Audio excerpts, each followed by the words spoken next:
Shields up, Iron Breakers. Rurikon here coming at you with another video, and today we're going to be talking about Pokemon Go. Now, in case you guys have been living under a rock, Pokemon Go released last week in, I believe, Australia, New Zealand, and the United States.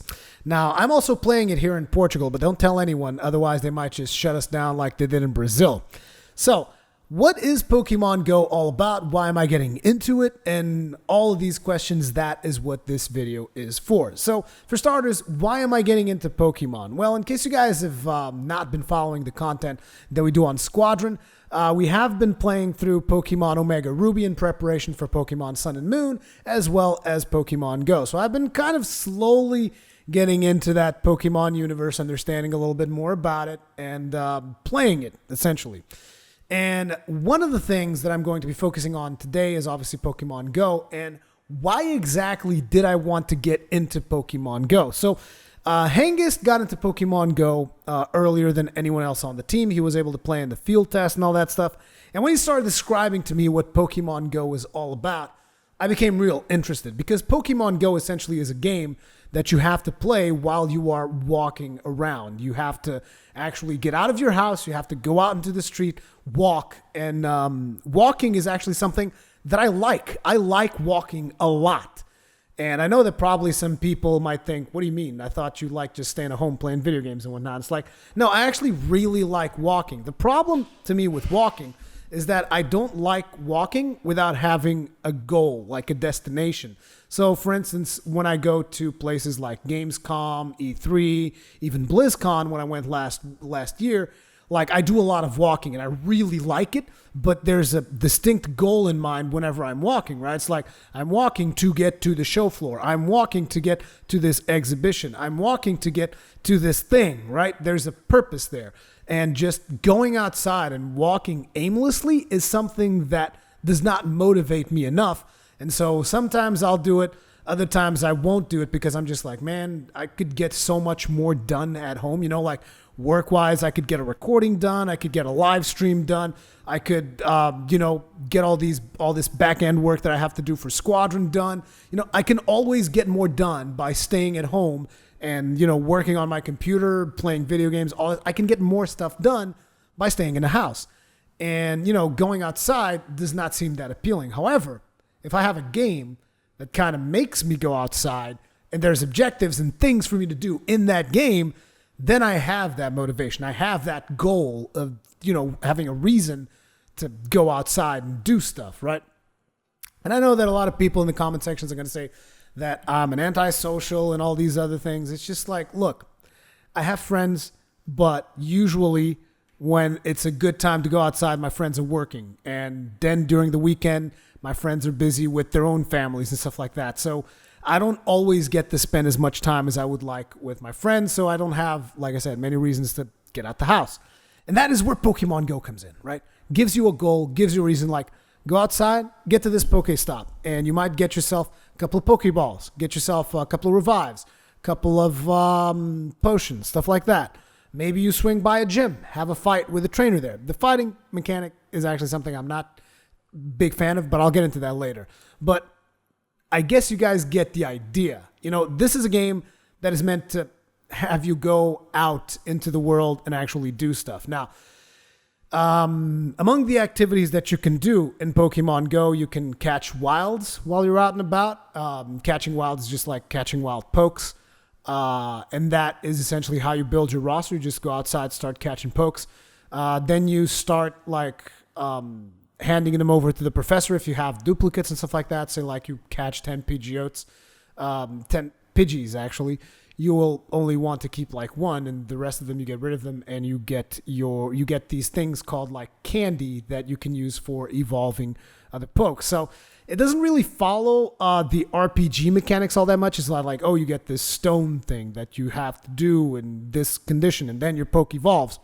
It's more like, okay, capture 50 of this Pokemon, transfer them over to the professor, get candy, feed the other Pokemon all this candy, he evolves into a Pidgeotto. Stuff like that. That's kind of how you do the evolutions on the pokes and you build your roster. So you really want to capture as many pokes as you possibly can. Now, beyond that, there's another mechanic on top of it, which from time to time in the Pokestops, you will get eggs. And as you get these eggs, you will put them in an incubator. And as you are walking, the incubator will hatch the eggs. So certain eggs will be like 5-kilometer eggs, which you have to walk 5 kilometers in order to hatch that egg.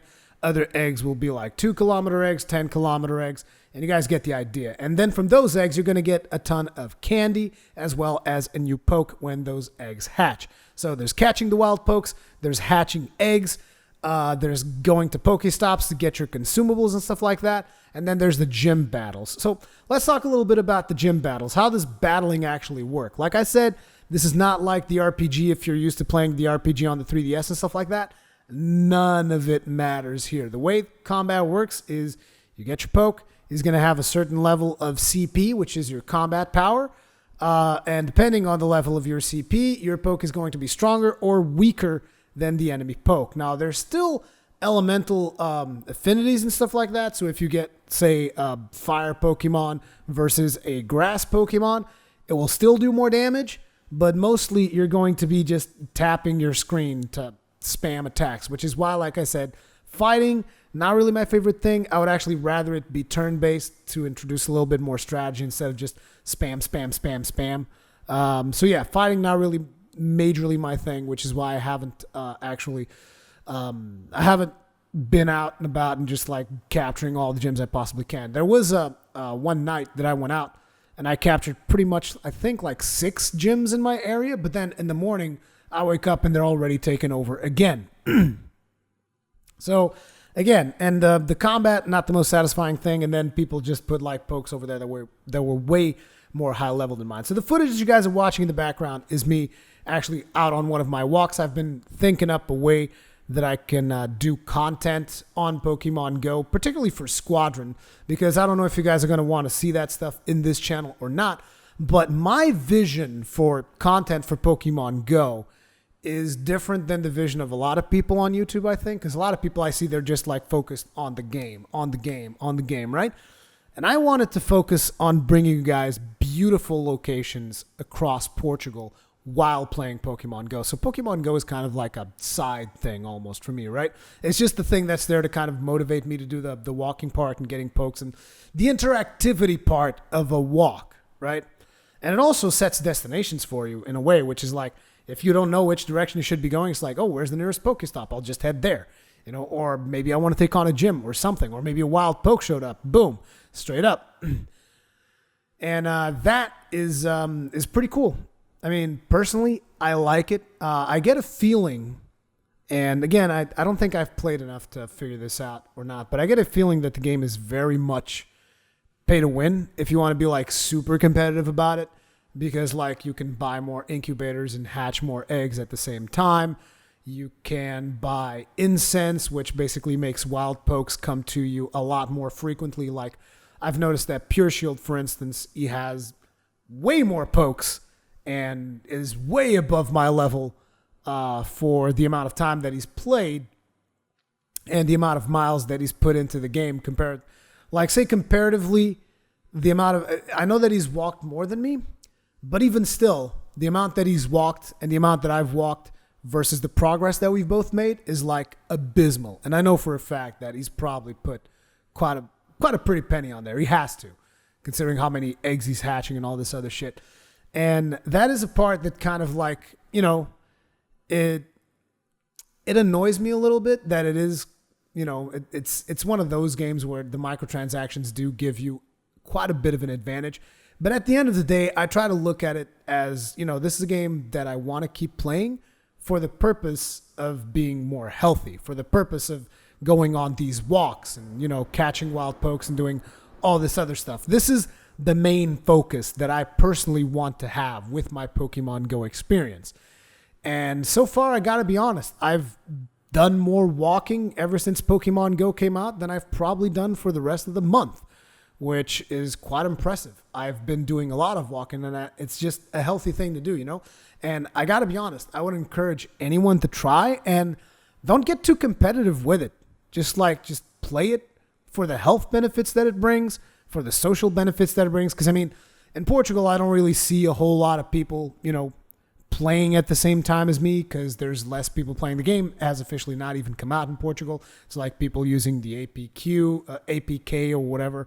So I don't really see a whole lot of people playing, but in the US, there's going to be like thousands upon thousands of people playing. So you can actually make new friends and stuff just like by regularly playing Pokemon, which is it's pretty cool. It's like it's almost a social experiment, so to speak, because you have all these people going around catching Pokemon and stuff, and in this with the mixture of AR where you can use the camera of your phone to pretend like the Pokemon's like right there in front of you. It's fun, and at the same time, it's healthy. So that is something that I'm going to continue to do for quite some time. And I wanted to show you guys a beautiful location. The location that you guys are watching is actually Palmela. And there's a castle. I'm not sure if I have any castle footage in here or not because I haven't actually seen the footage yet. I'm recording this before grabbing the footage for edit.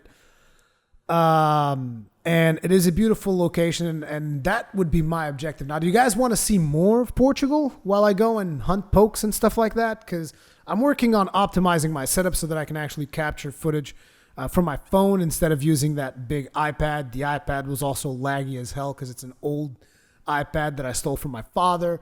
And that was not the optimal way of doing the content. And also the servers are super unstable. So I really want to optimize the way that I produce content for Go. And it's just something that I really like doing for the health benefits and just because it's fun at the same time. So I'm really curious to know about your experiences with Pokemon Go. Do you hate it? Do you love it? Leave it in the comments section and let me know if you guys want to see more of this stuff or not. Thank you very much for watching, and I'll see you guys in the next one.